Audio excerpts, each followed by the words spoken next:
2026년 7월 7일 화요일 시편 111편 1절에서부터 10절 기억하는 자는 두려워하지 않습니다. 라는 제목으로 하나님 말씀 전하겠습니다. 오늘 본문인 시편 111편은 히브리어 알파벳 22자를 순서대로 각 행의 첫 글자로 삼아 쓴 알파벳 시편입니다.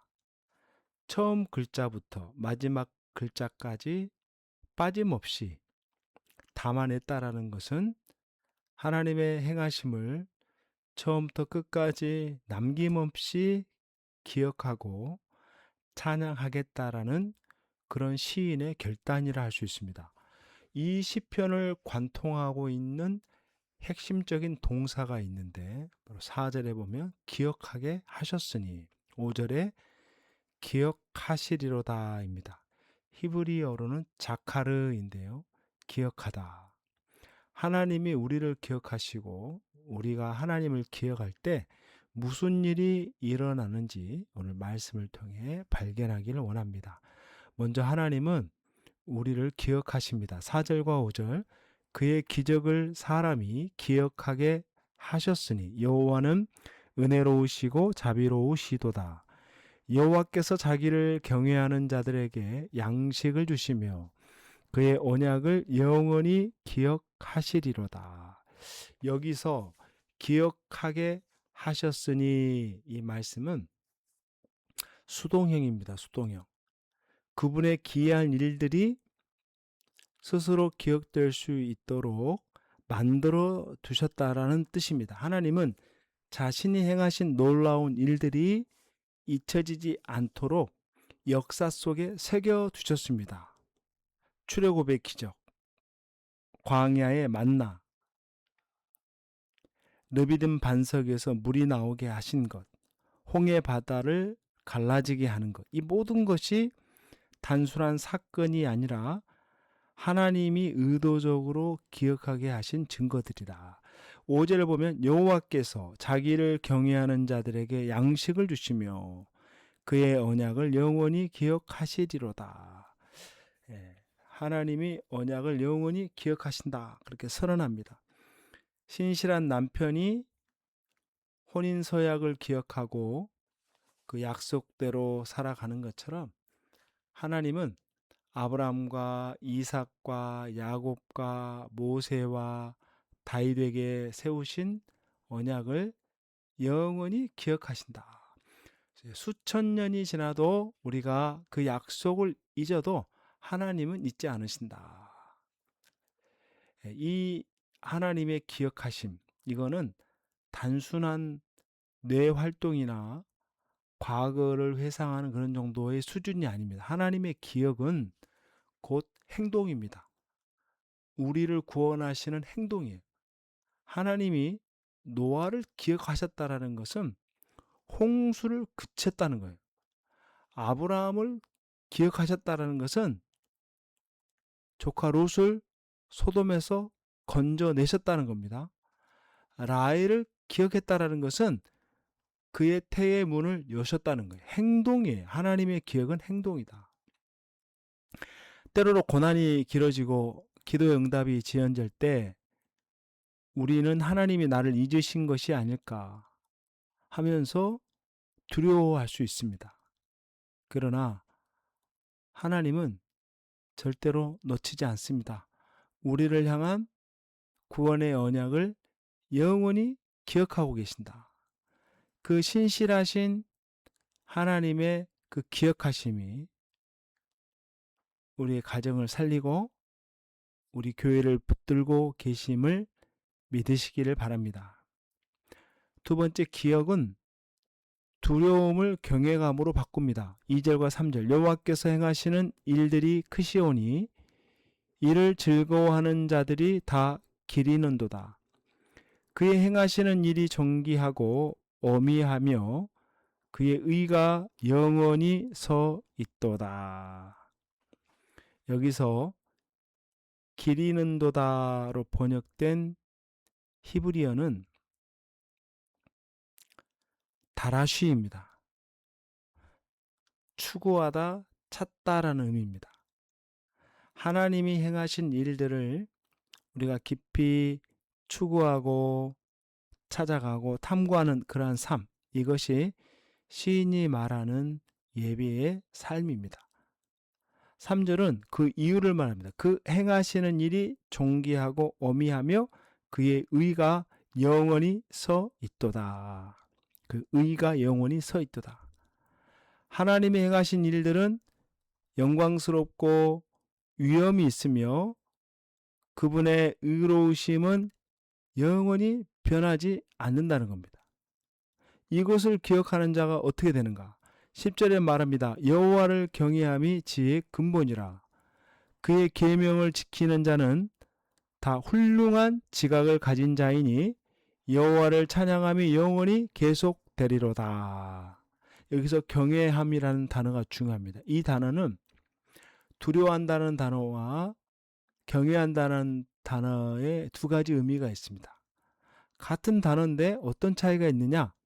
하나님을 모르는 자에게는 하나님은 두려움의 대상이에요. 그러나 하나님이 행하신 일들을 기억하는 자에게는 하나님은 경외의 대상이 되는 거예요. 두려움은 하나님을 피하게 만들지만 경외는 하나님께 나아가게 합니다. 이 문장을 좀 더 정리해보면 이렇습니다. 세상을 두려워하는 자는 하나님을 잊어버린 자고 하나님을 경외하는 자는 세상을 두려워하지 않는 자다. 오늘 이 새벽에 지난날 우리 삶에 베푸신 하나님의 은혜를 깊이 탐구하고 기억하심으로 우리를 짓누르는 모든 공포가 위대하신 하나님의 그 놀라운 사랑과 경애로 그 영적인 분위기가 바뀌어지는 놀라운 일들이 일어나기를 주님의 이름으로 축원합니다. 세 번째는 기억하는 자는 흔들리지 않습니다. 6절에서 8절 그가 그들에게 문 나라의 기업을 주사 그가 행하시는 일의 능력을 그들에게 알리셨도다. 그의 손이 하는 일은 진실과 정의이며 그의 법도는 다 확실하니 영원 무궁토록 정하신 바요 진실과 정의로 행하신 바로다. 아멘. 하나님이 행하신 일들을 자기 백성에게 알리신 이유가 뭐냐? 열방의 기업을 그들에게 주시기 위함입니다. 하나님의 행하심을 기억하는 백성은 미래를 두려워하지 않습니다. 하나님이 과거에 어떻게 일하셨는지를 아는 사람은 미래에도 하나님이 동일하게 일하실 것을 확신할 수 있기 때문에 그렇습니다. 7절, 8절 그의 손이 하는 일은 진실과 정의이며 그 법도는 다 확실하니 영원 무궁토록 정하신 바요 진실과 정의로 행하신 바로다. 하나님이 일하시면 두 가지 특징이 있습니다. 바로 진실과 정의입니다. 진실함과 정의.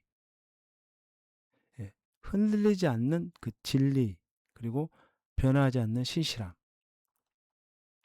이 두 가지. 하나님이 행하시는 모든 일이 이 두 기둥 위에 서 있다는 과거에도 그렇고 오늘도 그렇고 미래도 그럴 거다. 얼마나 우리가 믿는 하나님이 진실하시고 신실하신가. 자, 9절 말씀 여호와께서 그의 백성을 속량하시며 그의 언약을 영원히 세우셨으니 그의 이름이 거룩하고 지존하시도다. 우리가 기억해야 할 것은 하나님이 우리를 구원하셨다라는 사실 그리고 그 언약이 영원히 유효하다는 사실입니다. 이것을 기억하는 자는 오늘의 어려움 앞에서 흔들리지 않습니다. 오늘 우리를 흔드는 것들이 얼마나 많습니까? 여러 가지 문제, 관계, 재정, 건강. 그러나 하나님의 그 진실하심과 하나님의 그 신실하심과 하나님의 정의를 기억하는 사람은 그 흔들림 속에서도 중심을 잃지 않는다. 그 중심을 잃지 않는다. 왜? 하나님이 내 삶의 진실함과 신실함과 정의로 일하실 것을 믿기 때문에 그렇습니다. 말씀을 맺습니다. 시편 111편은 우리에게 기억하라라고 촉구합니다. 근데 기억은 저절로 되지 않습니다. 의도적으로 반복적으로 삶의 자리에서 하나님이 행하신 일들을 되새기는 훈련이 중요하다. 그렇게 하나님을 기억하는 자는 두려움이 경외심으로 바뀌게 되는 거예요. 하나님을 기억하는 자는 오늘의 문제 앞에 흔들리지 않아요. 왜? 하나님은 진실하시고 신실하시고 의로우신 분임을 알기 때문에. 그래서 그 하나님을 기억하고 그분의 말씀을 붙들고 오늘도 경외함으로 늘 승리하는 저와 여러분 될 수 있기를 주님의 이름으로 축원합니다. 하나님 아버지 고맙고 감사합니다. 오늘 이 말씀을 듣는 모든 성도들에게 말씀이 각인되게 하여 주시옵소서.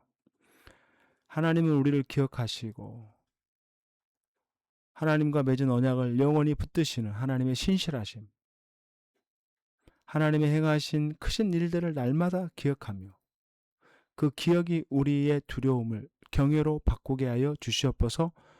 오늘 우리 앞에 놓인 문제와 불확실함 앞에서 진실과 정의로 일하시는 하나님을 기억함으로 흔들리지 않는 하루가 되게 하여 주시옵소서. 좋으신 예수님의 이름으로 간절히 기도하옵나이다. 아멘.